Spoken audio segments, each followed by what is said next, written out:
Okay, Zach, you ready to talk about something really? Is that really what I sound like?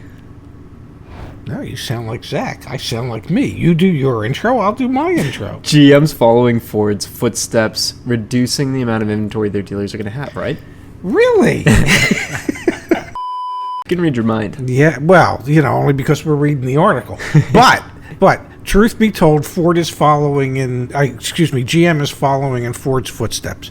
As we mentioned a week or so ago, Ford's CEO Jim Farley said that they want to do more of a build to order, or order to build, or however you phrase it, and less inventory at the dealership, more orders. Yes, and GM has said, well, you know what? Maybe there's something to that. Yeah. Typically they try and have about a 90-day supply of vehicles at their dealers' lots, and GM has said now that they're thinking they might be better served if it's only a 30 to 60-day supply of cars, and they build more cars specifically as the customer had ordered them.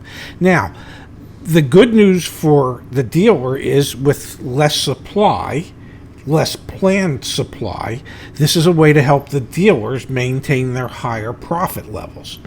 The good news for GM is that with limiting supply, the lower their expenses are going to be in marketing costs because they won't have to incentivize these cars to sell them.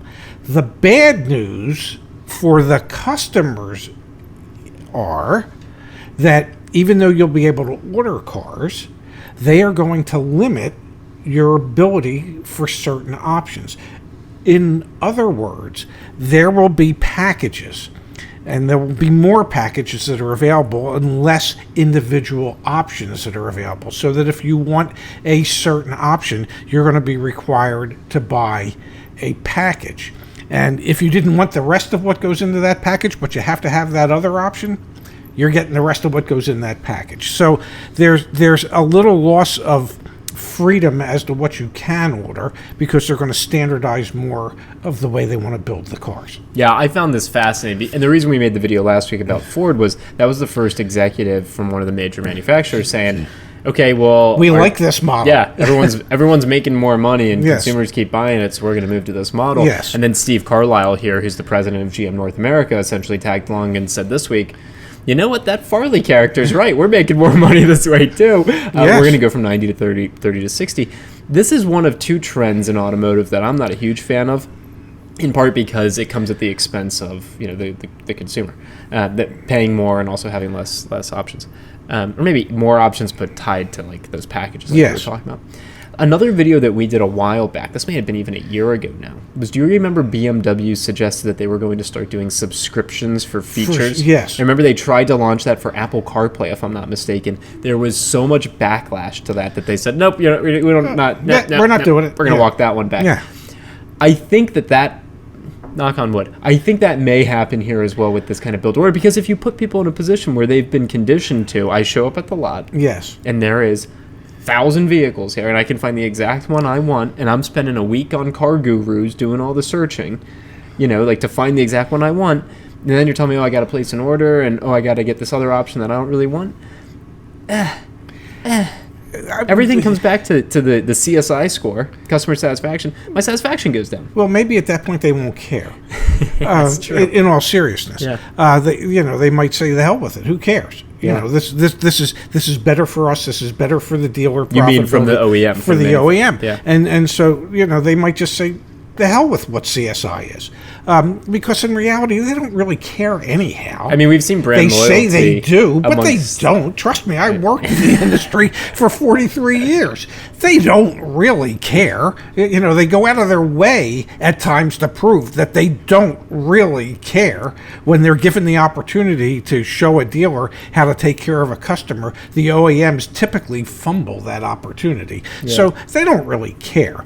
The concern that I see is that the automobile industry in this country has spent 50, 60, 70 years I guess, at least since the end of World War II, convincing people that you should never have to wait for anything. Yeah. That you're entitled to instant gratification. We're going to build more cars than we know what to do with. We're going to ship them to our dealers. Yeah. They're going to have them on their lots. We're going to put incentives on them for you to buy them so that when you show up at the lot, you'll be able to find a car you want and drive home in your new car.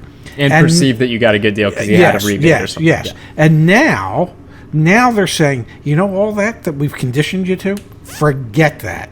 We want you to order the car. We want you to pay more for the car than you ever have. We're not going to offer you nearly as many incentives to buy the car. And you have to wait. Let's ask the $1 million question. Yeah. Which it kind of like peels the onion back. Why? It's more profitable for them. Boom. So and like that's what grinds my gears. It's like if the why was because it makes the process more efficient for the consumer and they're happier. No. Exactly, and that's the issue here. Is like you don't even have. There's a thing. I think it's actually the Toyota 5 Whys. Google search that Toyota 5 Whys. It's this idea of like you ask why 5 times, you get to the root of a problem. Yeah. Or whatever the situation is. You only have to ask why one time on this one to really understand. It's real simple. The why is that it's going to allow the OEMs to make more money because it's going to lower their... The quote's right here. Yeah. GM will focus on vehicle configurations that sell fastest, reducing the array of available options and decreasing build complexity. Those vehicles will also require few incentives to sell, he said. Yeah. So they're figuring out ways that they can make more on less, and they're figuring out ways for their dealer body to continue to improve their profit margins so that the dealerships become even more profitable than they've been in the past.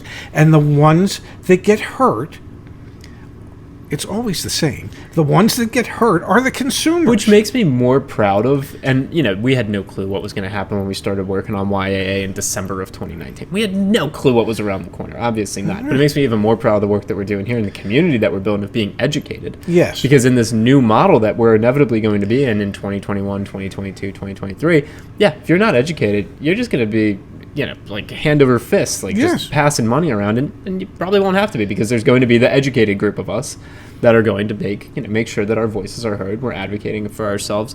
But anyway, GM is the second. Yes. I bet you next week we have another video, then it's, Nissan saying the same thing. Or Toyota or Honda or Stellantis, whoever it is. The Lost Continent?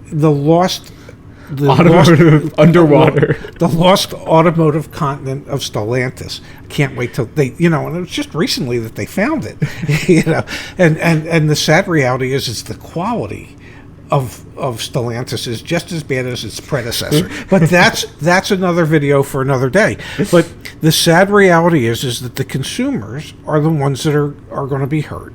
And the manufacturers, one after another, and they're all going to end up doing this, one after another, are just really saying, we don't care. And, just between you and I. And the camera. They don't. They don't care. And I've seen it firsthand from having worked with the OEMs. With they don't care at all. At all. So stay tuned for next week. Yes, when we find out who else doesn't care. We care. We do. Join YAA.com. Thank you. Thanks, Pops. My pleasure.